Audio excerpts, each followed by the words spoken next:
ya Allah, kalau kami sekarang akan berdoa meminta sesuatu kepadamu, Allah akan sampaikan, kalau ibadah kamu benar, menjadikan semua aktivitas sebagai ibadah. Lihat janjinya, Abu Daud nomor hadis 649. Di hadis qudsi saya pernah bacakan pertemuan lalu, idza qala al-'abdu, kalau seorang hamba mengatakan pada dirinya, dia berkata khususnya dalam salatnya, iyyaka na'budu, ya Allah, mulai sekarang kami akan jadikan seluruh aktivitas kami hanya ibadah untukmu.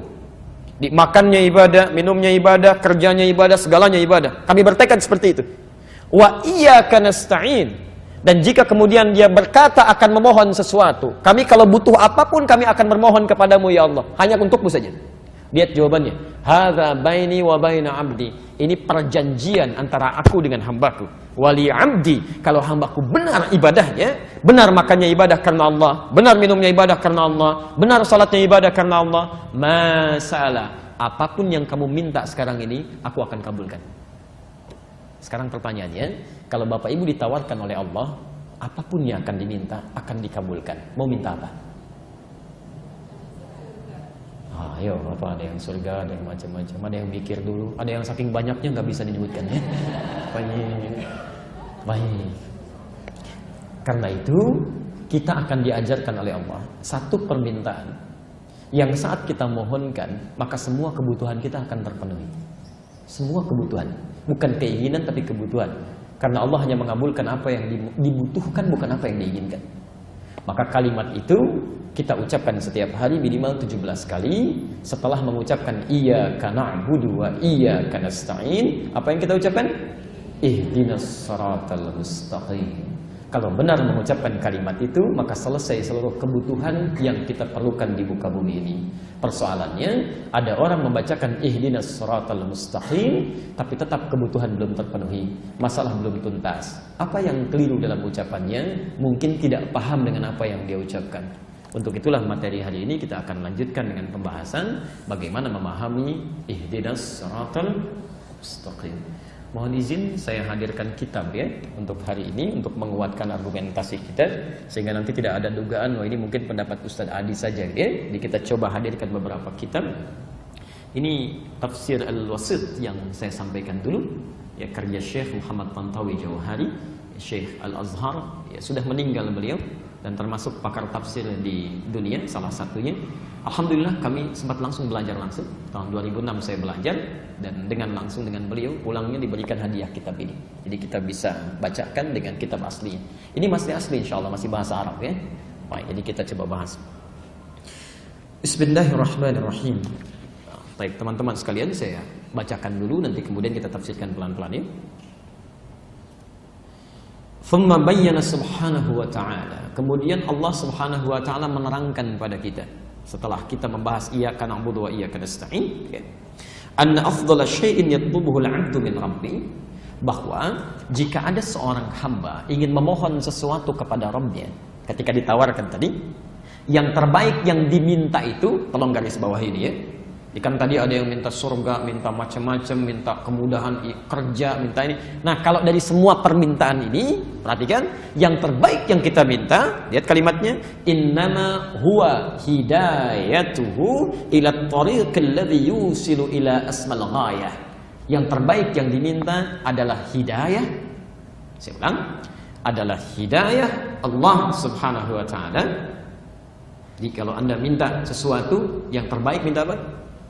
Hidayah ya. Hidayah Allah subhanahu wa ta'ala yang memudahkan kita untuk mencapai keinginan tertinggi yang dibutuhkan. Hidayah Allah subhanahu wa ta'ala untuk mencapai keinginan tertinggi yang dibutuhkan. Jadi kalau ada kesulitan dalam pekerjaan, tetap yang diminta hidayah, bukan posisi terbaiknya. Ya, kesulitan di rumah tangga yang diminta hidayah, kan?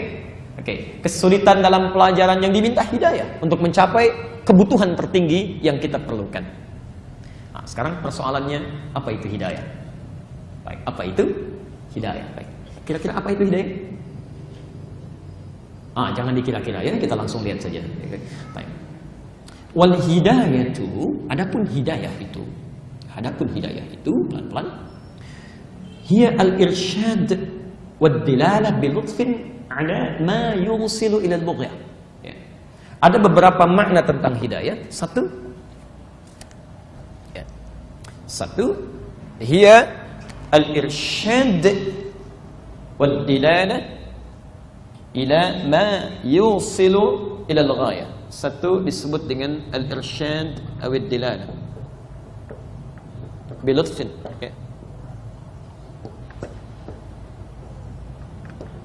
pelan-pelan, petunjuk yang sangat lembut, halus, cepat, yang menyampaikan pada tujuan.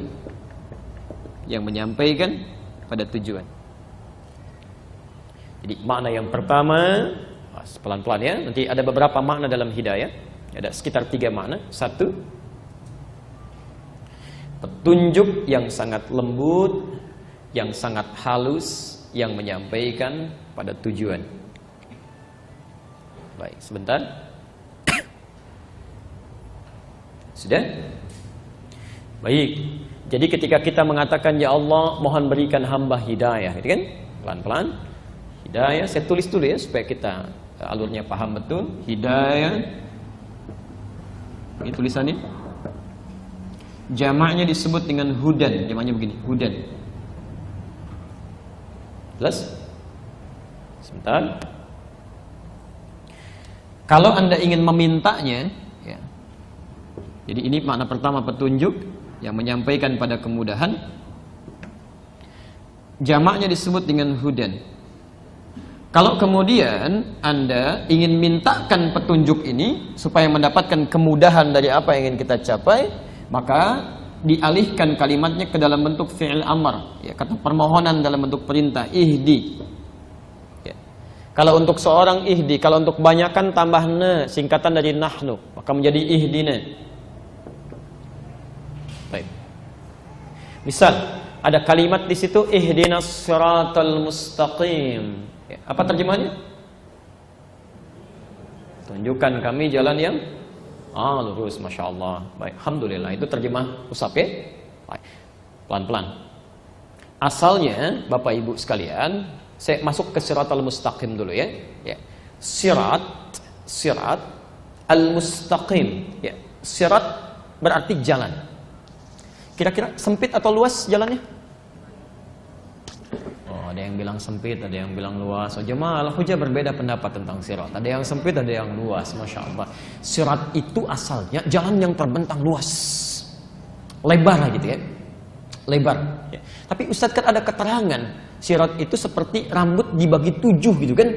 Masya Allah. Nanti Anda di hari kiamat akan lewat jembatan sirat seperti rambut dibagi 7. Anda lewatnya bagaimana? Itu bahasa kiasan ya. Nanti dalam ilmu hadis itu ada lughatul ma'nawiyah. Ada bahasa-bahasa kiasan, majaz namanya. Dibacanya harus pakai ilmunya, namanya ilmu balaghah. Dibagi 3 lagi. Katanya ilmu untuk belajar kata-katanya disebut ma'ani, ilmu untuk belajar penjelasannya disebut dengan bayan, ilmu untuk kiasannya disebut dengan badi' nanti. Dan ada beberapa turunan lagi. Maksud sirat dibagi 7 ini, maksudnya itu mengilustrasikan kepada orang yang kurang amal. Seakan-akan ketika dia nggak punya bekalnya, mau jalannya agak susah. Seperti rambut terbagi 7. Kalau orang yang punya amal gampang aja lewat. Ada yang lari, ada yang secepat kilat, ada yang tembusnya cepat sekali. Itu bayangan dibagi 7 itu pada orang-orang yang merasa nggak punya bekal. Karena nggak punya bekal, tegang dirinya seakan-akan sulit melewatinya. Seperti halnya rambut dibagi 7. Sulit untuk melewat. Gitu ya. Bahkan ada di antara mereka yang masuk neraka tanpa hisab. Langsung. Ya. Pernah dengar masuk surga tanpa hisab? Sering. Pernah dengar masuk neraka tanpa hisab? Baru ya. Itu ada di Quran surah ke-18 ayat 100 sampai 101. Posisi paling kiri di atas sedikit ke bawah. Ya. Ada orang-orang masuk neraka tanpa hisab. Thumma aradna jahannama yawma idzin lil kafirin arda. Ada orang-orang yang saat di hari hisab nanti ya, itu langsung oleh Allah ditampakkan neraka jahanam sejelas-jelasnya. Ya.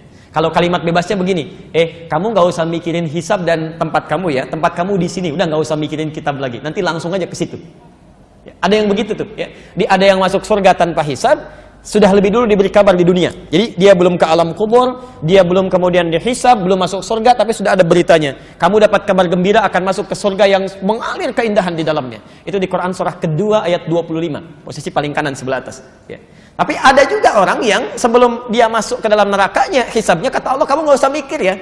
Gak usah repot. Tempat kamu di sini nih, di neraka, tempatnya jahanam. Gak usah dipikirin, nanti langsung ke situ aja. Ya. Siapa mereka itu ayat 101-nya? Alladzina kanat a'yunuhum fi ghita'in 'an dzikri, yaitu orang yang saat di dunia itu susah sekali tuh matanya melihat kebaikan. Ya terhalang gitu ya. Lihat orang ke masjid nggak ada getaran, padahal Allah itu saking sayangnya diperlihatkan supaya dia mau ibadah tuh.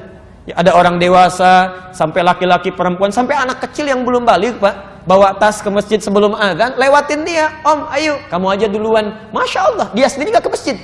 Ya. Di dalam pandangannya sudah diperlihatkan. Wa kanu la yastati'una sam'a, telinganya nggak bisa dengar, adzan nggak bisa dengar adzan marah-marah, dengar Quran ngajak berselisih macam-macam. Nanti kalau tidak tobat orang seperti itu, banyak amal salahnya, tidak ada amal solehnya. Kata Allah, nggak usah repot mikirin ya, langsung nih neraka jahanam tanpa hisab, masuk sana. Hati-hati ya, hati-hati teman-teman sekalian. Nah, saya kembalikan dulu, itu yang dimaksudkan dia nggak mikirin sir, takut dia. Ini karena nggak punya bekal, ya. Awas, jangankan urusan akhirat, urusan dunia aja begitu. Ya. Ada penjahat misalnya kan, mohon maaf banyak kesalahannya. Dia lewat di kalangan orang-orang yang ramai itu malu itu, takut dia. Ya, takut terlihat sesuatu, takut terdeteksi, apalagi urusan akhirat yang segalanya menegangkan. Hati-hati, makanya seakan terbelah menjadi 7. Asalnya siratul luas, panjang. Makanya orang-orang yang banyak bekal tenang aja, meninggalnya juga tenang. Dan panggilannya menenangkan. Quran surah 89 ayat 27 sampai 30 itu. Ya ayyatuhan nafsul mutmainnah. Hei jiwa yang tenang, karena tenang. Tenang begitu pulang tenang, aja senyum gitu kan. Pulang. Kemarin saya habis sholat subuh, ya, Masya Allah ada seorang ibu, Bu, ya, dipanggil oleh Allah gitu ya, 6:30 malam ini. Tenang. Di bulan Al-Muharram, malam yang baik, itu rajin ta'lim itu Masya Allah. Saat ibu yang lain sibuk arisan, sibuk macam-macam dan sebagainya, beliau gunakan hidupnya untuk belajar. Itu Masya Allah. Sebelum dimandikan saja, belum dimandikan Pak, jamaah sholat subuh sudah pada datang, semasjid datang, belum dimandikan. Apalagi saat dimandikannya, disolatkannya, saat macam-macamnya dimandikan orang khusus tertentu. Jadi setelah itu dikafani, bagaimana orang menyolatkan, mengantarkan dan sebagainya. Siapa dia? Orang yang saat hidupnya menjadikan dirinya sebagai ibadah pada Allah Subhanahu wa taala. Rajin ta'lim itu dalam hidupnya. Rajin banget, ya. Saya mengalami 3 itu saat baru pulang dari Indonesia itu. 3 peristiwa yang luar biasa, semuanya perempuan. Satu lagi nanti ada laki-laki. Ya, dia sibuk bekerja, setelah selesai pekerjaannya, dia jadikan hidupnya untuk ibadah. Rajin ke masjid, saking rajinnya dikenal sebagai pejuang salat subuh. Itu Allahu Akbar. Begitu wafat, meninggal dunia dengan izin Allah, saking tenangnya, yang datang orang-orang masjid, yang nyolatkan, yang takziah, yang macam-macam. Teman pekerjaannya yang datang umumnya karangan bunganya saja. Dunia itu hanya akan melekat pada aspek dunia Anda. Jadi kalau Anda cuma cari teman dunia, saat Anda di dunia, Anda akan diikuti. Saat masuk ke alam berbeda, Anda tidak akan pernah dikenal. Tapi kalau teman akhirat Anda bukan hanya dipikirkan dalam urusan dunia. Di alam kubur Anda didatangi untuk didoakan, diantarkan, dimohonkan kebaikan. Di dalam akhirat pun Anda masih difikirkan. Jadi kalau Anda masih sibuk dengan urusan dunia, silakan saja. Ya, hanya dunia akan Anda dapatkan. Tapi kalau Anda sibuk urusan akhirat, dunia Allah akan ikutkan, akhirat Anda akan jangkau. Karena itu sifatnya mustaqim. Mustaqim itu asalnya bukan lurus ya. Asalnya bukan lurus ya. Asalnya sesuatu yang mudah. Ini ungkapan pada sesuatu yang mudah. Jadi kalau orang Arab menyebutkan jalan yang tidak banyak berliku, menghadirkan kemudahan, ini ada keistiqamah, bisa jalannya lurus. Ya. Dengan yang berliku-liku belok begini, kira-kira lebih cepat mana sampai ke tujuan? Yang lurus atau belok? Lurus. Mudah kan? Nah, jadi ihdinas shiratal mustaqim itu asalnya sesungguhnya pada awalnya bukan jalan yang lurus. Tunjukkan kami pada solusi yang sifatnya mudah. Tidak berliku gitu. Ya, tidak berliku. Jadi kalau Anda misalnya ada persoalan di pekerjaan, minta ya Allah berikan hamba hidayah. Maksudnya petunjuk ihdinas shiratal mustaqim, berikan solusi yang memudahkan. Sampai ke tempat dengan mudah, tidak berliku, itu asalnya. Ya. Maaf, Anda pilih mana? Jalan berliku sampai, jalan lurus tapi macet, pilih mana? Gak mudah ya? Nah, jadi kalimat shiratal mustaqim itu asalnya bukan lurus, tapi sesuatu yang mudah. Ya, ya. Tapi terjemah itu masih bisa dipakai, umumnya saat haji atau umrah ya. Saya dulu tugas di Mekah tahun 2010. Menerima jemaah pertama, ada sebagian yang kesasar gitu, Masya Allah. Orang umrah tawafnya di Masjidil Haram, ini ada yang ke Mina gitu, Masya Allah. Sebagian, ya Allahu a'lam, tapi kami jemput itu. Ya. Ada sebagian yang nyasar, bingung dia, satu rombongan, karena tidak paham bahasa Arab, ketemu dengan askar, minta petunjuk ke maktab, Askarnya nggak bisa bahasa Indonesia, tapi dia tidak kehilangan cara untuk bertanya. Dia ingat ayat tadi, dia buka gelangnya, Pak, ihdinas siratal mustaqim.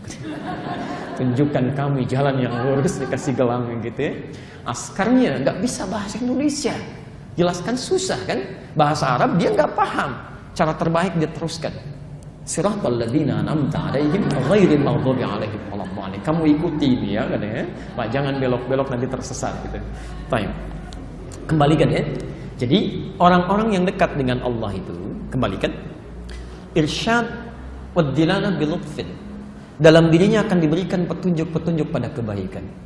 Jadi kalau Bapak Ibu benar ibadahnya, Bu, Pak, ya, dekat dengan Allah, ibadahnya benar, bukan hanya sholatnya saja, pekerjaan segalanya, itu nanti Anda akan dapat dorongan-dorongan kebaikan ditunjukkan oleh Allah.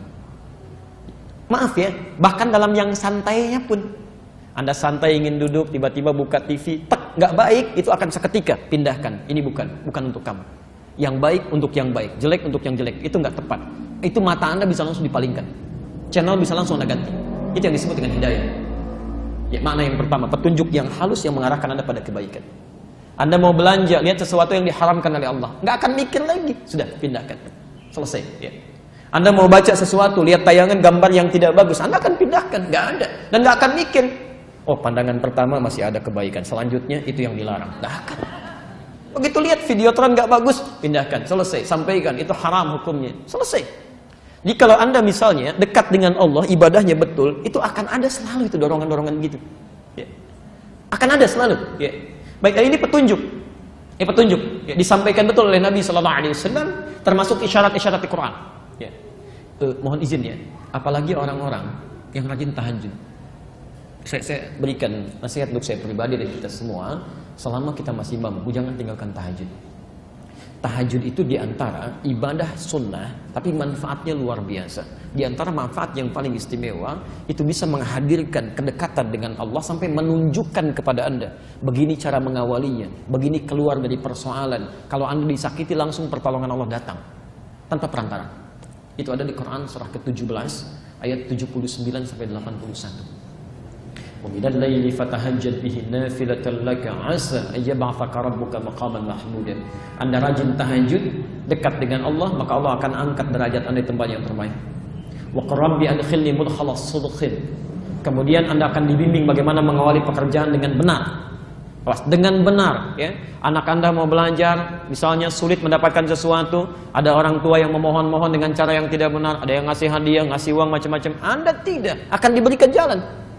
Anda promosi jabatan, kadang-kadang caranya tidak benar, mesti bayar begini, mesti melobi begini. Anda ahli tahajud tidak akan seperti itu, gak akan terfikir. Allah yang punya rezeki, Allah punya kedudukan, Anda akan diarahkan, gini caranya, gini jalan keluarnya. Anda ada di jalan, wa akhriji mukhrajas sidqin, tiba-tiba dari jauh, prit, tolong minggir, Masya Allah. Jika ada petugas berseragam mengatakan kepada Anda, tolong minggir, apa yang terbayang pertama kali dalam kepala Anda? Ahli tahajud gak akan macam-macam, gak ada ahli tahajud tiba-tiba mengeluarkan macam-macam. Nggak ada, nggak akan pernah ada dorongan dalam jiwanya. Saya akan sampaikan apa yang dia minta. Ditanya A, saya jawab A. Kalau salah, saya akui. Bagaimana solusi baiknya? Ya, kalau benar, saya akan sampaikan. Allah akan berikan solusi. Nah, itu yang benar. Ya. Kadang-kadang suka nggak tepat gitu kan? Kadang polisi nggak nanya apa-apa, misal gitu kan, mengeluarkan sesuatu yang tidak ditanyakan. Tolong minggir, sibuk keluarin kartu macam-macam. Belum ditanya apa-apa. Ya. Kami pernah dapat tugas itu, menyampaikan khutbah di wilayah Kuningan, Jakarta, ditemani kawan, kan? Masya Allah, ada salah seorang kerabat kita sudah agak sepuh, dia bawa mobil dari jauh, Masya Allah, prit, minta mundur ke samping, maksudnya menyamping, menepi. Setelah menepi, belum ditanya, teman kami mengeluarkan SIM gitu, kartu kan. Saya diam, ketika datang dibuka, ya petugasnya bertanya, mau kemana B katanya, karena beliau sudah agak sepuh. Saya pas di depan, pakai jas, siap khutbah. Saya sampaikan, mau khutbah Jumat Pak. Langsung aja, jalan katanya. Ketika jalan itu saya sampaikan, Pak, kalau kita mau menjawab, jawab sesuai pertanyaan. Polisi tidak bertanya kepada Bapak, coba kartunya mana. Cuma menanyakan mau kemana. Pertanyaan mau kemana, jawab dengan tujuan, bukan dengan kartu. Kadang-kadang suka salah tuh. Ya. Selamat pagi Pak, keluarkan kartu, nggak nyambung. Ya selamat pagi ya jawab selamat pagi. Kalau Anda muslim selamat pagi, assalamualaikum Pak, selesai. Ya, ditanya kalau Anda salah, akui, minta maaf, selesai. Kalau Anda benar, sampaikan. Masih banyak orang-orang baik dalam kehidupan ini. Ya. Kami ngajar di Mabes, di Polda, itu orang-orang baik itu luar biasa, Masya Allah. Ya, yang ta'lim, yang segala itu, Masya Allah. Ya. Jangan diarahkan orang baik ini, diberi peluang pada yang buruk, itu keliru. Jelas ya? Nah, itulah yang pertama, al-irsyad wa dilalah bil-lutfin. Jadi kalau Anda ada anak-anak gitu kan, ingin dibimbing oleh Allah supaya dapat kebaikan, latih mereka dengan ibadah. Salatnya dekatkan dengan Allah. Di rumah tangga ingin ada petunjuk, itu tidak mudah itu. Tidak mudah, ya. Dan setan rumah tangga itu sangat berbahaya. Jadi kalau Anda tidak mendapatkan petunjuk dari Allah, tidak mudah suami menaruh kepercayaan pada istrinya. Begitu sebaliknya. Ya. Ibu kalau suaminya keluar, ada ketenangan ya dalam jiwanya. Belum tentu itu. Setan itu bekerja, Pak. Ya. Dan setan rumah tangga itu saking bahayanya, itu ditampilkan langsung di Quran.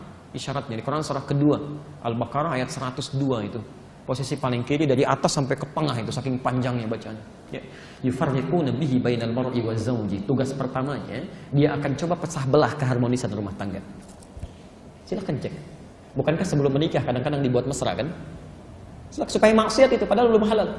Akarnya belum dilakukan, wah sudah jalan berdua, naik beca berdua, Masya Allah, beca seakan milik bersama, tukang beca nggak ada, jalan aja gitu kan, supaya maksiat, selesai gitu ya. Tapi setelah menikah, Masya Allah, sebulan, 2 bulan, 3 bulan, 6 bulan, indah semua. Setelah itu tidak ada yang paling tidak menyenangkan kecuali pasangan hidupnya. Kalau Anda tidak mendekat kepada Allah, tidak mudah mendapatkan itu. Gak mudah. Silahkan cek deh, setelah setahun, 2 tahun, semuanya punya pengalaman yang sama. Tidak ada yang paling tidak menyenangkan kecuali pasangannya, itu setan. Yufarriquna bihi bainal mar'i wa zawji. Dia akan pecah belah keharmonisan rumah tangga itu supaya terpisah. Ya. Silahkan cek. Mah, papa ke kantor dulu ya. Ya udah hati-hati. Ya udah hati-hati. Suami orang ke kantor, Pak. Masya Allah. Sama. Ya. Perempuan juga begitu. Pak, ke depan dulu ya. Nganter. Ya udah hati-hati. Masya Allah. Ya, istri orang nganter, Bu. Disalahin. Ya. Jadi suasana sudah berbeda gitu ya. Nah itu dasim itu. Nanti kita pelajari setelah sampai ke situ ya. Baik, jelas ya? Jelas. Nah, maksud saya, kalau Anda dalam kehidupan sehari-hari belum mendapatkan bimbingan ini, berarti ibadah Anda kurang. Kurang gitu. Ya. Mohon maaf, malam-malam sudah didorong untuk tahajud tapi masih berat. Tapi kalau bola cepat bangun, berarti ada yang kurang. Ibu sama, zakat mal belum direncanakan, zakat mal udah dihitung-hitung. Itu sama, ada yang kurang. Ada yang belum maksimal, ada yang belum maksimal di sini. Belum maksimal. Seharusnya orang yang mengucapkan gini ya, kalau Anda mengucapkan sekali masih lupa itu wajar. 2 kali lupa wajar. 3 kali minta wajar. 17 kali paling minimal Anda ucapkan. Ihdinas siratal mustaqim, ihdinas siratal mustaqim 17 kali dalam sehari. Masa nggak dapat? Harusnya ada gitu kan? Ya, mustahil orang yang punya hidayah itu dapat gerakan dorongan dalam jiwanya, keluar masjid nggak akan pernah kaki kanan dilangkahkan, pasti kiri. Begitu kanan dia tarik lagi, pasti kiri itu. Ya, masuknya pasti kanan. Ya, jadi itu yang simpel-simpel gitu. Duduk, bismillah, minum dilihat dulu punya saya bukan. Diminum, bismillah. Itu ada dorongan tuh. Kalau Anda sudah mendapatkan itu, pertahankan, itu kenikmatan. Kenikmatan. Dan nanti tingkatan godaannya semakin tinggi lagi. Ya. Jelas pada yang pertama? Oke, baik. Yang kedua, jadi kita sampai solusi ya, bukan cuman persoalan. Jadi di sini diartikan petunjuk yang halus pada capaian kebaikan. Maksudnya kalau Anda ingin dapat petunjuk itu tingkatkan ibadah. Ya, nanti akan ada dorongan-dorongan dalam jiwa kita. Ya, baik. Bismillah. Wa tusnadul hidayatu ila Allah wa ila Nabi sallallahu alaihi wasallam wa ila Al-Qur'an. Baik. Petunjuk-petunjuk tadi yang bisa Anda raih itu lewat ibadah, bisa Anda dapatkan caranya yang disandingkan kepada Allah Subhanahu wa taala. Misal, Anda ingin dapatkan petunjuk dari Allah, kemudahan-kemudahan tadi ya, ada dorongan kebaikan dan sebagainya. Kata muallif kitab ini, wa tusnadu ilallahi, ya, disandarkan kepada Allah. Maksudnya apa? Kalau Anda ingin dapatkan dorongan kebaikan tadi, dekati petunjuk-petunjuk Allah. Allah minta apa saja? Ya. Misal, Allah minta kita misalnya tunaikan salat, maksimalkan salat. Ya. Dalam sehari berapa kali salat? Berapa waktu? 5 waktu. 7 berapa rakaat? 17 rakaat. Alhamdulillah, usia segini masih 5 waktu, masih 17 rakaat. Masya Allah. Ada anak usia 7 tahun, sholatnya 5 waktu, 17 rakaat. Ada orang diberikan 70 tahun, masih 17 rakaat juga. Anda butuh berapa tahun lagi untuk meningkatkan rakaatnya? Kalau yang 5 waktu itu standar. Standar. Jangan orang dewasa, anak kecil aja udah melakukan. Ini yang ikhwan ya, teman-teman. Saya pernah saksikan tuh, di Bekasi aja ada satu masjid tuh, Masya Allah. Sebelum maghrib, Itu setengah 6, anak-anak kecil belum balik Pak, 4 tahun, 5 tahun tuh, 5 tahun sudah pada pakai tas, lari ke masjid, sholat lari ke masjid sebelum adzan, sholat berjamaah. Yang ketiga mengaji setelah sholat, Masya Allah, tunggu sampai isya, i'tikaf. Setelah isya evaluasi belajar baru pulang. Jadi kalau Anda sampai 40 tahun, 50 tahun dipanggil adzan baru datang ke masjid, Anda kalah sama anak usia 4-5 tahun. Anda sholat saja, kemudian langsung pulang, Anda kalah sama anak usia 4-5 tahun. Anda tidak mengaji, Anda kalah sama anak usia 4-5 tahun. Anda tidak pernah i'tikaf, Anda kalah sama anak usia 4-5 tahun. Anda selepas isya tidak pernah evaluasi diri, Anda kalah sama anak usia 4-5 tahun. Dan beritanya anak 4-5 tahun itu belum dihisab oleh Allah Subhanahu wa Ta'ala. Jadi kalau yang belum dihisab saja sudah serius dengan amalannya, maka kita yang dihisab harus lebih serius lagi. Maksimal gitu kan. Dekati Allah lewat petunjuknya. Ayo maksimalkan. Nah, keluarkan kalimat sholat di Quran kan bentuknya jama itu. Jama tulisannya. Kalimat sholat pertama Al-Baqarah ayat 3 itu kan. Nanti kita pelajari. Alladzina yu'minuna bil ghaib wa yuqimunas shalah. Kalimat as-salatnya alif, lam, shad, lam, waw, ta. Di atas waw ada alif, ta-nya tertutup. Itu bentuk tulisan berbentuk jama' tapi bisa dibaca dengan mufrad. Ya. Kalau Anda ingin buka lagi lebih luas, ta-nya terbuka. Al-Baqarah 238, posisi paling kanan sebelah atas. Hafidhu 'alas shalawat, bentuk jama'. Jama' itu 1 atau 2? Banyak. Jadi rumusnya begini, kalau Anda ingin mendapatkan kedekatan dari Allah, misal ambil salat 1. Salat, keluarkan semua jenis salat jama' dalam Al-Qur'an dan Sunnah. Keluarkan. Ada apa saja? Ada tahajud kan, salat sunnahnya, ada salat duha, ada syuruk, ada rawatib. Rawatib berapa rakaat? Tahu dari mana? Di At-Tirmidzi nomor hadis 586 kan, dari Ummu Habibah, 12 rakaat. Ya, man shalla 12 raka'atan, siapa yang salat 12 rakaat fi yaumin wa lailatin, yang mengiringi salat fardunya siang sampai malam. Arba'an qabla dhuhri, 4 rakaat sebelum zuhur. Raka'ataini ba'daha, 2 rakaat setelahnya.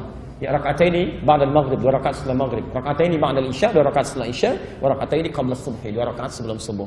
Tapi ada yang belum banyak tahu ya. Kalau tidak sempat yang sebelum zuhur 4 rakaat, itu dari hadis Ibnu Umar Al-Bukhari nomor hadis 812, itu cukupkan dengan 2, boleh. Misal Anda tidak sempat nih ya, sudah 2 menit lagi mau qomat, ya cukupnya untuk 2 rakaat, jangan paksakan 4, itu boleh 2. Dari Ibnu Umar, hafidtu min Rasulillah sallallahu alaihi wasallam 10 rakaat. Saya hafal dari Rasulullah sallallahu alaihi wasallam 10 rakaat. Ya, raka'ataini qabla dhuhri, 2 rakaat sebelum zuhur. Jadi ada 2 hadis. Al-Bukhari nomor hadis 812. Jadi kalau nggak bisa 4 rakaatnya, cukupkan dengan 2 rakaat. Ya, jangan dipaksakan. Oh, ada 2 menit nih, tiba-tiba Masya Allah, sholatnya cepat luar biasa gitu kan. Untuk ngejar 4 rakaat itu tidak tepat. Ya, tidak tepat ya. Jelas di sini ya? Ayo maksimalkan, keluarkan. Semakin Anda tingkatkan hubungan dengan Allah, sholat, keluarkan, baca Quran, tambah. Nah, yang ini, itu akan cepat nanti masuknya. Ada bimbingan-bimbingan dari perkataan kita, langkah kita, pandangan kita. Jadi pertama, tusnadu ilallahi subhanahu wa ta'ala. Disandingkan dengan Allah, artinya keluarkan petunjuk dari Allah. Ya. Yang kedua, wa tusnadu ilan nabi sallallahu alaihi wasallam. Hidayah ini pun disandarkan kepada Nabi sallallahu alaihi wasallam.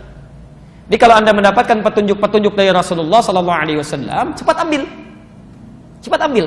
Karena dengan mengambil petunjuk Nabi, kita praktekkan dalam hidup, itu menghadirkan bimbingan dalam kehidupan kita. Hidayah datang. Ya, misal ada cara minum yang baik menurut Adam. Ada cara minum yang baik menurut Rasulullah sallallahu alaihi wasallam. Sepanjang Nabi memberikan bimbingan cara terbaik, cara Nabi ambil, yang lain tinggalkan. Jelas ya? Ada bangun tidur misalnya, cara baik menurut kesehatan.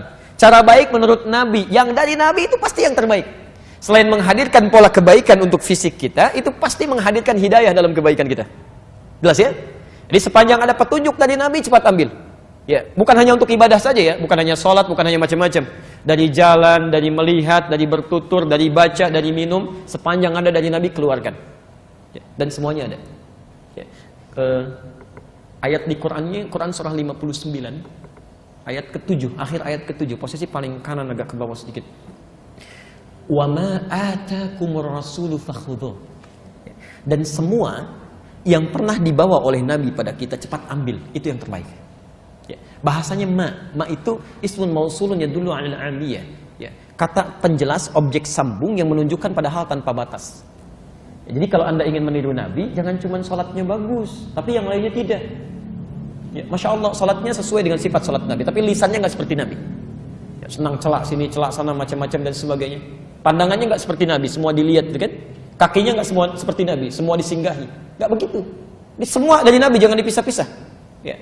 Baik, apa yang bisa diambil dari Nabi? Quran surah ke-33 ayat 21. Sabar sedikit ya, jadi kita coba kupas sehingga bahasan kita tidak menghadirkan satu celah atau kebocoran ya. Genteng bocor aja kan bermasalah gitu ya, nah, apalagi kalau hadisnya bocor, itu kan bermasalah ya. Baik. Kemarin saya jalan ke satu tempat, tiba-tiba hujan, ada orang berkata, aduh langit bocor, Masya Allah langit bocor. Karena istilah itu suka macam-macam gitu ya. Allahu Akbar. Baik, laqad kana lakum fi rasulillahi uswatun hasanah. Oke. Lihat sini ya, saya ajarkan sedikit ilmu qiraat ya. Saya dulu sudah pernah terangkan ini, singkat. Saya boleh hapus dulu ini? Alhamdulillah. Seperti biasa ya, datang sendiri, terangkan sendiri, tulis sendiri, hapus sendiri ya. Lengkaplah, Anda tinggal datang aja. Oke, uswatun hasanah, uswah hasanah. Sekarang perhatikan, saya berikan ilmu qiraat sebentar. Kata uswah dalam riwayat Hafiz dari Asim, ini bisa dibaca juga dengan iswah ya, riwayat Qal atau Warsh dari Nafi', laqad kana lakum fi rasulillahi uswatun hasanah. Ini bisa juga iswatun hasanah. Uswah atau iswah itu artinya keteladanan yang meluas sifatnya, meluas ya. Jadi maksudnya begini, kalau Anda mengambil kebaikan dari situ, maka Anda pun otomatis akan jadi teladan. Kalau cuma keteladanan yang sifatnya terbatas, tidak meluas, itu disebut dengan qudwah. Qudwah hasanah. Ya. Anda jadi teladan, tapi dari Anda saja yang belajar pada Anda tidak menjadi teladan misal. Jelas ya? Tapi kalau keteladannya meluas, setiap ada belajar dari situ atau melihat sesuatu baik, jadi baik lagi, jadi baik lagi, jadi baik lagi. Ya. Kenapa Nabi keteladanannya disebut dengan uswah atau iswah? Karena setiap yang melekat pada Nabi, orang-orang di sekitarnya kalau sudah melekat pada Nabi, pasti otomatis akan jadi teladan. Ya. Ada pengusaha belajar dari Nabi, maka orang ini seketika akan jadi teladan bagi pengusaha yang lainnya. Ada dosen, misalnya ustadz, belajar pada Nabi, maka orang ini akan membawa kepribadian Nabi yang jadi teladan lagi. Ya. Termasuk nanti satu masa Bu ya, kita akan bahas ini ya, dan juga nanti bahasan untuk laki-laki. Kenapa Nabi diizinkan menikah dengan lebih dari 4 perempuan? Lebih, kenapa? Karena seluruh istri-istri Nabi itu dipilihkan oleh Allah, ditetapkan karena mewakili seluruh karakter perempuan di muka bumi ini. Ibu nanti, kalau pelajari istri-istri Nabi, ibu akan temukan ya, di karakter perempuan di muka bumi ini, Pak, akan terwakili di situ. Dari mulai Sayyidah Khadijah, dari Saudah, dari Aisyah, Maimunah, Ummu Habibah, itu nanti ibu akan tahu ada ibu mirip-mirip ke situ itu karakternya. Bukan wajahnya ya, tapi mirip-mirip karakternya. Nanti dari yang paling perhitungan Pak, sampai yang paling cemburuan, itu ada. Sebelum menikah dengan Nabi. Tapi ketika menikah dengan Nabi, cemburunya jadi ibadah. Kalau si fulana bisa tahajud, saya pun harus bisa. Ya, hitungan tadinya uang belanja, sekarang dari satu kurma bagaimana jadi ibadah. Ya, coba ibu pelajari itu ya, ambil materinya. Kami ada materi tentang pesona istri-istri Rasulullah SAW. Ya, nanti Anda bisa dapatkan itu. Bagaimana Sayyidah Khadijah, Masya Allah Pak. Khadijah itu diantara keutamaannya. Al-Bukhari nomor hadis yang keempat. Kalau di kitab aslinya Al-Bukhari yang warna merah terbitan Darul Hadis halaman ke-12 ya, posisi paling kanan sebelah bawah, hadis nomor yang keempat sampai ke sampingnya lagi. Itu dilukiskan bagaimana Nabi ketika belum mendapatkan wahyu turun dari Gua Hira, ya sedang ketakutan luar biasa, gelisah gitu kan. Tiba-tiba pulang ke rumah melihat Sayyidah Khadijah, itu bisa hilang kegelisahannya seketika. Hanya melihat wajahnya saja. Di kisahnya setelah Iqra itu turun ya, surat Al-Alaq itu kan turunnya malaikat Jibril tidak dalam rupa yang sesungguhnya, menyamar dalam bentuk manusia, dipeluk Nabi ya, sampai 3 kali dikatakan Iqra ma ana biqari. Itu belum melihat yang rupa malaikat Jibril yang sesungguhnya. Nah kemudian setelah berselang beberapa waktu wahyu turun, qadar Allah ketika ke Gua Hira belum turun. Turun dari Gua Hira suasana siang, di jalan tiba-tiba ada yang manggil, ya Muhammad, ya Muhammad. Nengok kanan gak ada orang, kiri gak ada orang, depan belakang kosong. Begitu melihat ke atas, ada sosok yang belum pernah dilihat sebelumnya, seperti duduk antara langit dengan bumi gitu kan. Masya Allah, ilustrasinya beginilah. Anda Pak keluar dari sini siang-siang, Dan kosong gak ada orang. Ada yang manggil, Pak, kan? Kanan kiri gak ada orang, depan belakang kosong. Begitu lihat ke atas, Masya Allah, rambut panjang, jubahnya putih begini, Pak. Apa kesan Anda? Jangankan ibu, Nabi aja berkata begini, faro'ibtu minhu, saya takut luar biasa katanya. Ya, ini takut itu wajar, manusiawi ya. Yang salah itu larut dalam ketakutan, itu yang tidak wajar. Baik. Ro'ibtu itu perasaan khawatir sampai membuat bulu kuduk naik, bakal lari beliau. Ya. Tapi yang paling indah ketika sampai di rumahnya melihat wajah Sayyidah Khadijah, Masya Allah. Sayyidah Khadijah binti Khuwailid, ketika dilihat oleh beliau, dibukakan, hilang setengah kegelisahan, tenang aja. Ya. Mendengar kalimatnya, dipegang tangannya, kata Nabi, zammiluni, tolong selimuti saya. Digandeng oleh beliau, dibawa, diselimuti, disampaikan, suamiku sayang, engkau ini orang paling baik, tidak pernah punya musuh, selalu menjalin silaturahim. Tanamkan pada dirimu, yakinkan pada jiwamu, aku akan selalu bersamamu dalam suka dan duka. Maka tiba-tiba seketika tenang, sampai turunlah Quran surah Al-Mudaththir itu. Ya ayyuhal mudaththir, qum fa'anzir. Coba ibu pelajari itu. Suami sedang gelisah luar biasa, lihat wajah Khadijah, tiba-tiba tenang. Bisa nggak gitu? Suami pulang dari kantor, banyak persoalan, penat begitu lihat ibu, Masya Allah, tenang gitu ya. Wah, tapi kalau lihat ibu tiba-tiba masalah jadi rumit lagi, wah itu persoalan serius ya. Baik, nanti bisa dilihat. Jelas ya? Maka coba teman-teman lihat, ya, uswah. Jadi pelajari. Nah, kalau U tinggi sifatnya, dhammah itu mengumpul. U itu di atas di bawah. Di atas itu tinggi atau rendah? Tinggi ya? Baik. Kalau I harakatnya di atas di bawah. Apa namanya? Fathah atau dhammah? Kasrah ya, bukan fathah, bukan dhammah. Kasrah. Kasrah itu sesuatu yang pecah. I pecah. Ya, ini kalau kasrah misalnya kan az-zujaj, kaca pecah, terpecah-pecah kecil, ya, terpencar, ya, rendah kecil. Kenapa bisa dibaca dengan dua riwayat? Nanti kalau usia saya sampai menafsirkan ayat ini, kita akan bahas. Yang melekat pada Nabi itu, jangankan yang tinggi-tinggi, yang kecil-kecilnya aja jadi teladan. Yang rendahnya aja jadi teladan. Jangankan sholat sunnahnya yang sampai bengkak kakinya, senyumnya jadi teladan. Ya, disapanya jadi teladan. Jadi kalau Anda bisa mengambil keteladanan dari Nabi, belum bisa mengambil yang tingginya, ambil yang kecil-kecilnya. Dengan itu Anda akan mendapatkan hidayah, karena ada bimbingan. Ada kenikmatan gitu ya. Ya. Coba cek. Mungkin selama ini hidup kita jauh dari tuntunan, padahal semuanya ada. Teman-teman yang berbisnis, Nabi kan sudah berikan tuntunan berbisnis. Ada kitab tijarah, kitab bisnis. Pengusaha-pengusaha itu yang mengikuti tuntunan itu semuanya Masya Allah, Bu. Ya, berhasil semua. Ya. Teman-teman yang mengajar ada petunjuk dari Nabi. Ada semuanya. Ya. Jadi coba kita keluarkan. Termasuk saya tidak bosan mengingatkan ya. Pernahkah Anda keluarkan petunjuk sebagai orang tua? Ya, petunjuk Nabi di rumah tangga. Bagaimana jadi ayah yang baik sesuai dengan hadis. Ya, bagaimana jadi istri yang baik sesuai petunjuk Nabi. Pernah nggak keluarkan? Kalau boleh saya berikan nasihat ya. Sebulan itu harus punya target. Di rumah dulu misalnya. Saya ingin jadi ayah yang baik menurut Quran, menurut Allah dan menurut Nabi. Keluarkan ayat-ayatnya, keluarkan hadisnya. Ibu turunkan, saya ingin jadi ibu yang baik menurut Allah dan Nabi. Keluarkan ayatnya, keluarkan hadisnya. Termasuk dengan anak-anak. Tilawahi selama sebulan. Demi Allah saya katakan, tidak ada yang paling indah di rumah tangga kecuali kenikmatan. Kenikmatan. Ya, silahkan, kalau nggak percaya silahkan. Ada petunjuk-petunjuk kebaikan. Yang besar jadi kecil. Yang kecil tidak akan pernah mengupas itu. Selalu tertutup, selesai. Jelas ya? Yang terakhir, wa ilal Quran. Ya. Wa ilal Quran. Kadang-kadang tusnadul hidayah, hidayah itu disandingkan kepada Quran. Makanya Quran disebut oleh Allah sebagai hidayah. Tadi masih ingat hidayah jamaknya apa? Hudan, ya? Hudan. Hidayah jamaknya hudan. Al-Baqarah Quran surah kedua ayat 185. Posisi paling kiri di pertengahan. Syahrul Ramadan alladzi unzila fihi al-Quran. Ya, di bulan Ramadan diturunkan Al-Quran. Apa fungsi Quran itu? Hudan. Ada itu? Ya, hudan linnas. Semua isi Quran itu dari Al-Fatihah sampai dengan An-Nas itu isinya petunjuk yang memudahkan kita untuk sampai pada hal yang dibutuhkan. Ya. Jadi kalau Bapak Ibu lekat dengan Al-Quran itu lebih mudah mendapatkan petunjuk. Ya. Silahkan cek, gampang gitu. Ya. Gak percaya silahkan, semua. Saya bahkan pernah sebutkan di sini. Ya. Hidup kita itu, semua liku persoalannya, itu solusinya sudah dituangkan langsung oleh Allah di Quran. Ya. Allah yang menciptakan kita lebih tahu tentang persoalan kita. Karena itu setiap solusi yang dimunculkan pasti itu akan dihadapi. Ya.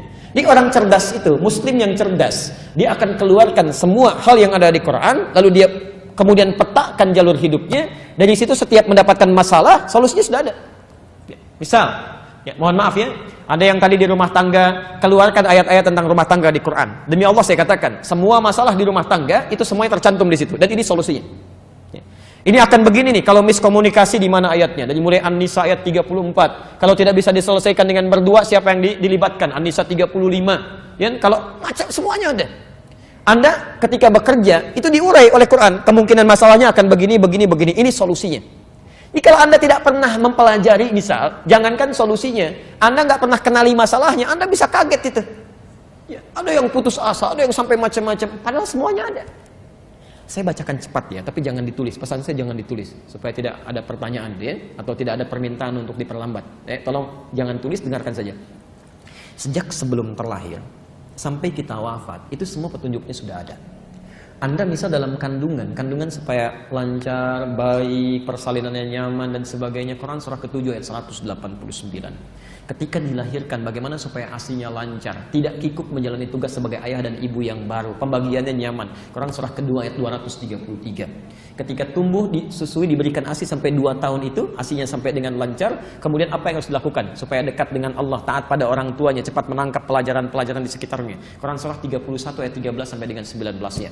Ketika dia mulai sekolah formal, bagaimana cepat menangkap pelajaran, supaya dia tidak mudah lupa, cepat dipahaminya. Quran surah 9 ayat 122. Bagaimana kemudian supaya prestasinya terangkat, tidak hanya pintar tapi terangkat prestasinya. Quran surah 58 ayat ke-11-nya. Ketika dia mulai naik lagi masuk kampus, kenal dengan kawannya, bagaimana supaya tidak terjebak dalam lingkungan yang buruk, pergaulan yang bebas, ada LGBT dan sebagainya. Quran surah 49 ayat ke-13-nya. Kemudian kalau ada orang tertarik serius datang untuk melamar, bagaimana aturannya? Quran surah ke-4 ayat ke-4-nya. Kalau jadi menikah, Quran surah 30 ayat 21-nya. Jadi suami istri baru ingin mengenal tugasnya, apa tugas yang harus dipelajari? Quran surah ke-4 ayat 34-nya untuk suami dan istrinya. Suami mulai mencari nafkah, tugas pertamanya bagaimana cara mencarinya. Ini yang standar, Quran surah 2 ayat 168. Kalau kamu cari pakai iman, rezekinya semakin mendekat. Quran surah 2 ayat 172-nya. Ada rezeki lagi yang sudah nunggu kamu sebelum kamu berangkat, dia sudah menantikan. Quran surah 7 ayat 96-nya. Kadang-kadang ibu merawat di rumah tangganya, anaknya rewel, sulit diatur, bagaimana supaya dia hormat pada orang tua sampai tidak mengatakan Quran surah 17 ayat ke-23-nya. Kadang-kadang dalam persoalan demikian Anda kadang capek, lelah dalam suasana demikian, bagaimana mengatasinya? Quran surah 26 ayat ke-80-nya. Atau Anda terkena dengan penyakit, wah yang sudah dokter mengatakan ini nggak mungkin nih solusinya, mereka get up, tangannya hand up, apa yang dilakukan? Quran surah 21 ayat 83 sampai 84-nya. Anda di kantor kadang-kadang ada yang usil Pak, ingin menyudutkan Anda, menyingkirkan Anda, menyungkurkan Anda. Sehebat apa mereka berkuasa, tidak ada yang bisa menahan kuasa Allah. Quran surah 17 ayat 79 sampai 81. Sampai Anda mendapatkan teror luar biasa, membuat dada Anda sesak, kemudian mata Anda menjadi gelap, ingin keluar dari situ, ada solusinya. Quran surah ke-21 ayat 87 sampai dengan 88-nya. Anda berumah tangga belum ada keturunannya, sudah mohon sana sini sudah nggak bisa juga, ada solusinya. Quran surah 3 ayat 38 sampai 39-nya. Quran surah 19 ayat 3 sampai dengan ayat 10-nya. Sampai Anda muncul lagi, usia 40 tahun orang tuanya masih ada, alhamdulillah. Kemudian ingin berbakti kepada keduanya, bagaimana cara membalasnya? Nggak mungkin, tapi Anda bisa lakukan. Quran surah ke-46 ayat 15-nya. Sampai semakin nyaman, semakin nyaman Anda terpikir, ya Allah, apakah saya akan hidup selamanya? Tidak. Kamu pasti akan didatangi oleh maut. Quran surah ke-3 ayat 185-nya. Ya Allah, bagaimana cara datang maut kepada saya? Persiapkan saja amal saleh. Dengan itu kamu akan dipanggil dalam keadaan yang tenang. Quran surah ke-89 ayat 27 sampai 30-nya. Tapi kalau kamu ingin sedikit menegangkan, silahkan lakukan amal salah. Maka kamu akan dipanggil oleh malaikat maut dengan Quran surah ke-8 ayat 50-nya. Sedikit menegangkan sampai dipukulin malaikat, kan? Ya Allah, bagaimana suasana alam kubur? Saya di malam pertama dunia sering belajar. Malam pertama alam kubur bagaimana? Oh boleh, kalau ingin nikmat Quran surah ketiga ayat 169 sampai 171-nya. Bagaimana hisabnya ya Allah? Jangan dipikirkan. Ada orang ahli surga tanpa hisab. Quran surah kedua ayat 25. Ada yang melihat Allah. Quran surah 75 ayat 22 sampai 23. Ada orang masuk neraka tanpa hisab. Quran surah ke-18 ayat 100 sampai dengan 101. Ya Allah, bagaimana suasananya nanti di akhirat nanti? Kamu jangan pikirkan, kamu akan nyaman, tenang. Ada banyak surga yang bisa kamu dapatkan. Ada surga yang Masya Allah dengan Nabi SAW. Kalau kamu cinta dengan Allah, ikuti sunnahnya. Quran surah 3 ayat 31. Ada yang surganya itu taman surga, semua diberikan oleh Allah tanpa perantara. Quran surah 51 ayat 15 sampai dengan 23-nya. Ada surga yang seluas langit dan bumi. Quran surah 3 ayat 133-nya. Ada surga biasa yang mungkin tidak sebanding kenikmatannya dengan yang lainnya. Seperti Quran surah 2 ayat 25 itu. Semuanya ada. Ada semua. Cuma persoalannya kita tidak pernah hadirkan. Jadi kalau Anda hadirkan dalam kehidupan, ada semua Pak. Tentang masjid juga diatur. Apa yang harus dilakukan di masjid, kalau ta'lim bagaimana, kalau salat bagaimana, ada semuanya. Ya, kalimat masjid pertama Quran surah kedua ayat 114. Apa yang dikerjakan Quran surah ke-9 ayat 18. Ya, ada semuanya. Kita nggak lakukan gitu kan. Ya, kalau saya ingin mencari Allah bagaimana? Quran surah kedua ayat 186. Ya, kalau ingin saya berdoa di tempat yang mana? Kalau di rumah bikin mihrab, Quran surah ke-3 ayat ke-37. Kalau Anda bisa bikin lebih luas, bikin musalla, Quran surah kedua ayat 124. Ada semuanya gitu kan. Kenapa nggak Anda hadirkan? Itu masalahnya gitu kan. Nah, jadi teman-teman sekalian, kalau kita bisa datangkan dari Quran ini, kita petakan, ambil terapkan, itu indah kehidupan. Ya, indah, dan itu akan diberikan gitu. Makanya nanti setelah baca Al-Fatihah, kita kan baca surat kan? Surat kan? Ya, coba silahkan cek. Semua sholat di 2 rakaat pertama pasti baca surat dari Quran kan? Nah, nanti kalau saat kita masuk surat, seharusnya yang kita bacakan itu yang kita butuhkan. Minta. Ya, kadang-kadang setelah diberikan kan kita ingin merinci kan? Baik, rincinya lewat surat yang kita baca itu. Misal tadi ya, Anda ada kesulitan di kantor macam-macam, begitu sholat minta. Makanya bahasa sholatnya kan wasta'inu, Al-Baqarah 45. Wasta'inu bis-sabri was-shalah. Kalau Anda punya persoalan dalam hidup, terima dengan sabar. Nanti saat sholat minta kepada Allah solusinya. Permintaan Anda, iyyaka na'budu wa iyyaka nasta'in. Ketika minta wa iyyaka nasta'in, kata Allah mau minta apa? Kalau Anda ingin rinci, baca ayat yang sesuai dengan kebutuhan Anda. Nah, ini kadang-kadang yang dibaca itu lagi. An-Nas lagi, An-Nas. Qul a'udzu birabbin nas dari subuh sampai isya. Dan dikabulkan. Apa entah mimpinya ketemu jin terus gitu kan? Karena itu yang dimohonkan. Ya. Karena sekarang itu saya bingung saya. Jangankan dalam mimpi ini, orang hidup aja masih pada nyari jin, kan? Dunianya beda gitu. Ya. Ini jin banyak kena fitnah nih hari-hari ini, ya. Hati-hati dia minta pertanggung jawaban nanti itu. Ya. Ada jin yang kekurangan oksigen gitu, ya kan? Masya Allah. Kemarin ada orang diminta oleh polisi coba isi mobil ini dengan emas. Nggak bisa Pak, jinnya pergi. Kenapa? Kena gas air mata kan, ya kan? Masya Allah. Ada yang hindarkanlah yang tidak penting itu ya. Tolong jauhi ya. Jelas di sini? Nah, jadi Bapak dan Ibu sekalian, kalau kita ingin mendapatkan petunjuk ini yang memudahkan kita sampai pada harapan dan kebutuhan kita, maka dekati Allah, dekati Rasulullah SAW, dan dekati Al-Quran. Ya, dekati Al-Quran. Termasuk, maaf ya, membaca itu wasilah gitu. Esensinya pemahaman kita. Jadi jangan sampai Anda rajin baca tapi nggak ngerti isinya, itu parah juga. Ya, walaupun ada pahalanya. Ya, tapi mohon maaf itu belum maksimal gitu ya. Apalagi yang nggak baca sama sekali. Itu yang bahaya tuh. Quran itu petunjuk iman, ilmu petunjuk akal. Ya, hati-hati ya. Jadi kalau orang mendapatkan pengetahuan, akalnya cepat bekerja. Misal sering baca Al-Quran, maka ilmu akan cepat. Tapi kalau jarang baca Al-Quran, imannya itu terhambat. Jadi begitu ada peristiwa yang membutuhkan respon iman kita, iman gak bisa muncul karena keseringan baca Al-Qurannya jarang dibaca. Jelas ya? Tuntutan misalnya dalam Quran jelas, tinggalkan ini. Ya, masih ditafsirkan juga. Kenapa? Karena seringnya baca Al-Qurannya jarang dibaca. Sehingga panggilan imannya susah, masih banyak ditafsirkan, berdebat, berdiskusi macam-macam. Nggak usah lah gitu kan? Nggak usah. Ya, saya kira itu ya. Baik. Masih ada waktu?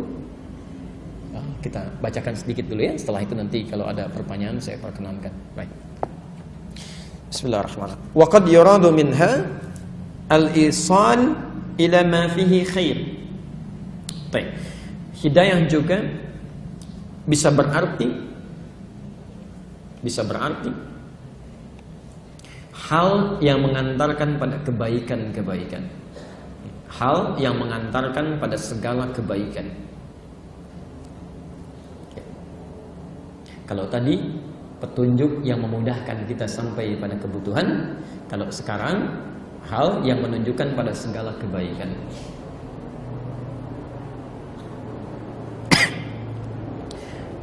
Baik, teman-teman sekalian, masih ingat tadi hidayah disandarkan pada siapa saja?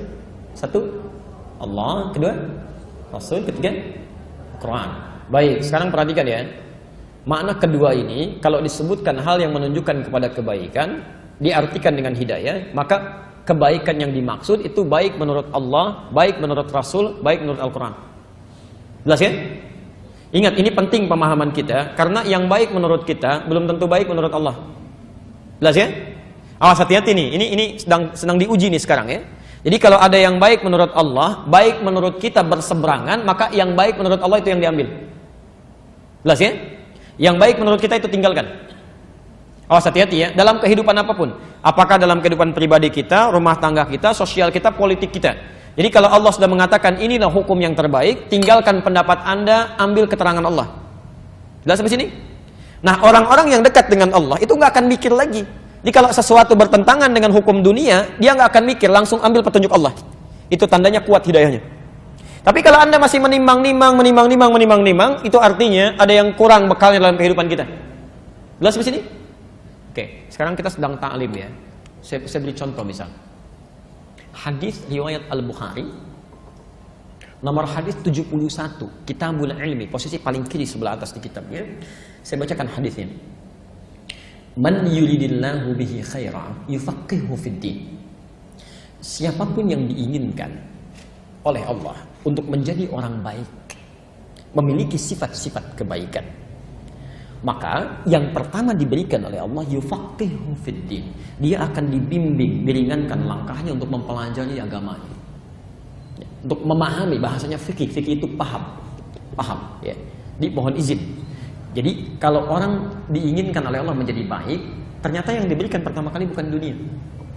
Mohon maaf, kalau Anda mengalami peningkatan dunia, materi, harta benda meningkat, saat yang bersamaan Anda tidak mengerti tentang agama Anda bukan orang baik menurut Allah. Belum.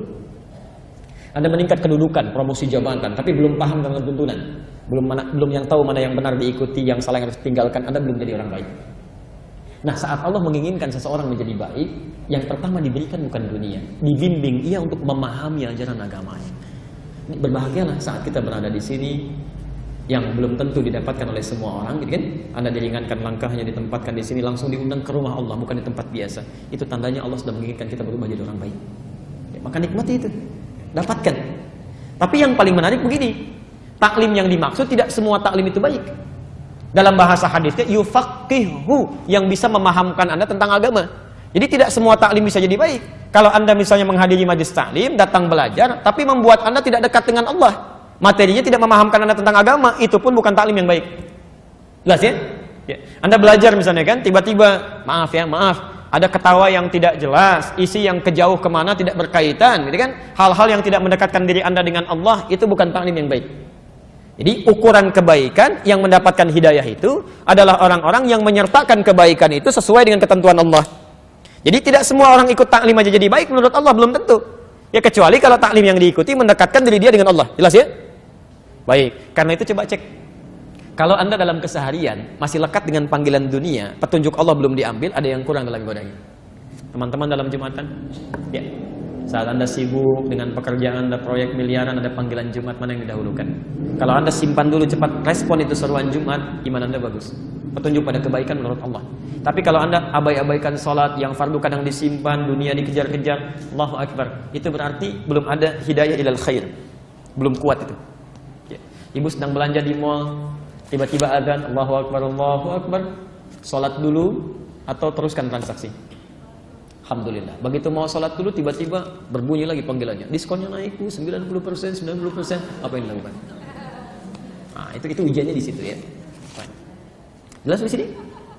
Baik. Saya baru bacakan 2 kalimat, ya kita simpan dulu ya sampai sini karena sekarang asarnya alhamdulillah agak lebih cepat ya. Tinggal 6 menit lagi ya. Saya bacakan ini dulu ya. Kita baru ambil 2 makna kan?